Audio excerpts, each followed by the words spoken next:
Welcome home, brave heroes. I'm Ash, this is HeroQuest, and today my friend Khorne Bloodthirster is here to let us know that the good guys suck and evil always wins. In the end times, there is only chaos. Or at least that's the feeling that this map gives from LostMapsGames. This is an optimal fit HeroQuest map, or a map that can be played easily with HeroQuest campaign quests, but has several surprises. Now, I'll put a link in the description below where you can find this map, which is made with a very sturdy and lovely vinyl. If you've seen my other review videos on Lost Maps products, you know that I really like this feel. It's very grippy and it is sturdy and strong. But this is the fifth such map that I have reviewed on the channel and is the last one that I have for now. So if you'd like to see more maps of this type, please consider supporting the Patreon. Enough of that, let us continue. League of Dungeoneers door, by the way, which is totally not necessary because now I realize that this map actually has stairs leading into open areas on all four sides for this center room. The door should actually be placed on what seems to be the inner room. Now, this isn't a one-to-one recreation of the HeroQuest map. You actually have slight differences in room configuration, the most meaningful difference being the double wide corridors on all four sides. And by the way, please let me know if you like this camera angle. This was something that was last minute decided, but I think it's going to work out really well. You also have double wide corridors on either sides of the map, which I know that this is a popular variant for a lot of folks who have come up with their own HeroQuest maps. And when I say HeroQuest map, I don't mean one that infringes on any sort of copyright or anything, but one that replicates the room configuration, which to my knowledge isn't patented or copyrighted or anything. But I'm ready to move on to the surprises of this map and show you the things that this provides and why it's called the optimal fit.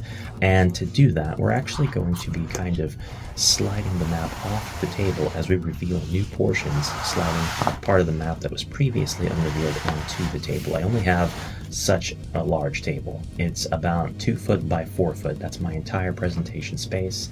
It's all the room I have in this little area, and so it can't hold all of the contents of this optimal fit, but that's totally fine. As we continue to move our map along, you'll see that we have an entire dungeon down here. Now, this isn't referential to any existing dungeon. This isn't like the First Light room setup or anything like that on the underside of the board. This is entirely original. We have a number of rooms, most of them are pretty small, arranged in this roundabout pattern going over this chasm full of lava, beautifully illustrated. And really fast, I just want to point out that there are usually 2 versions of all of the maps on the LostMapsGames Etsy store page. This is a version that has bits and pieces of furniture and dunnage strewn throughout the rooms in the dungeons, but you can get a version that has none of this. It's completely clean. The light sources are things that I appreciate, and I'm okay with bits of detail like fallen rubble or pieces of wood, things like that. But sometimes on these furniture maps, you'll get something like right here, for example, there is a shield, and when a player character walks into this room, they may be asking you if they can pick up the shield or if that shield's really there. That's the sort of situation I want to avoid. So personally, I stay away from the maps that have the dressing, and I'll just outfit it with my own dressing, plastic or tiles, whatever I have, whatever I want to use, if that's the case. But if you like a little bit more of an immersive experience and your players can kind of suspend their disbelief, you know, in a fantasy game where they're fighting orcs, trolls, living skeletons and the like, then you can totally get the version that has the map elements, the set dressing, so to speak, in place. And maybe you even want that, so you can just go ahead and think of ways to have different mechanics applied to what they find, like this bearskin rug perhaps will allow your heroes to pick up that bearskin rug. The con there is that once they do that, it's still represented by a graphic on the map. Anyways, enough of that spiel. Moving on, if you continue north of the HeroQuest dungeon, you will be subjected to another area, this time one that is a bunch of small rooms, a couple of medium-sized rooms, and a large room right at the top.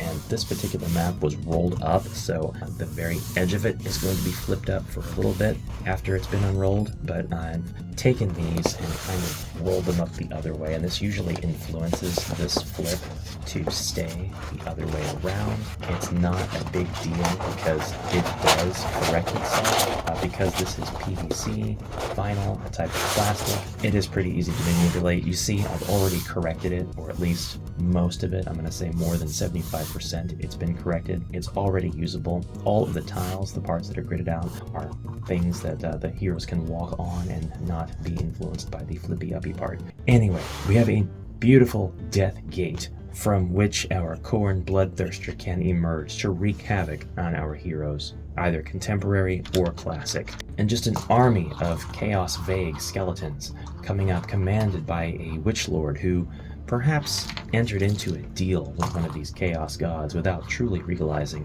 what the trade-off would be for him later. But for now, this is enough to strike fear into the heart of any HeroQuest hero, Cadre of the Raven's Veil, classic barbarian, or otherwise. So, will your heroes have what it takes to brave the Lost Maps dungeon and take on the forces of evil, dread, or chaos? And yeah, full disclosure, this is definitely a Games Workshop creation here. While these are Avalon Hill versions of the HeroQuest monsters, I'm just doing a lot of bashing. I really just wanted an excuse to show off my beautiful Bloodthirster, but anyways, you've got a lot of really cool features on this map, even if you get the ones that have the no furniture. One of them being the Chasm of Lava. You can create all sorts of mechanics around this. You can have your Prophecy of Talor red monsters coming out of the lava, indicating that they are somehow attributed with fire. Here is a Chaos Warrior. Perhaps you are fighting a regular Chaos Warrior and you used a type of push mechanic to absolutely push them off of the board into the lava. Well, in the very next turn, he's going to become lava infused and come out. Perhaps he stays in there until your big bad comes out to resurrect all the monsters who fell prey to this lava. Now, doesn't that mean the heroes could benefit from the same thing? Well, maybe, but it really wouldn't be a hero benefit. If I knock the Warlock into the lava, she's going to stay there until the big bad comes out, and when she comes out, resurrected by the big bad, she's going to be under Zargon's control now, unfortunately. Sorry, heroes. You're welcome, Zargons, for that absolutely evil plan. And remember, if you want a tribe to be in your dungeon, you can call Cornelius's new hotline, 1-800. This is not the time for your self-promotions.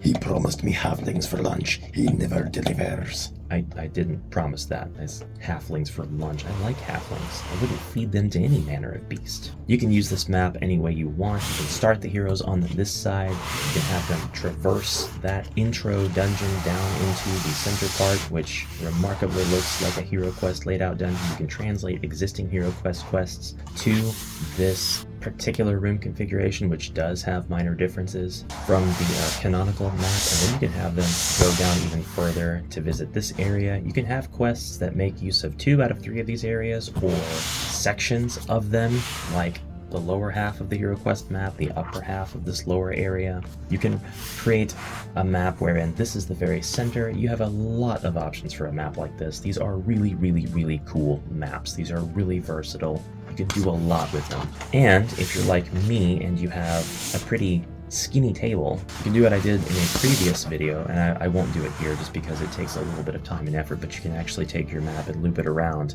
and you can have where this side of the map, as soon as you go through this door, links up with the other side of the map. I can't believe how long it takes to traverse this road of a map here and come out through this side. So you don't even need to play by the rules of how it's already laid out. You can have it be a continuously looping infinite dungeon of sorts.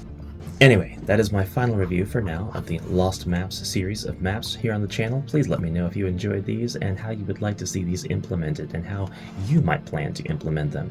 Again, the link is in the description below. I will see you in the next video. Until next time, brave heroes, bye for now.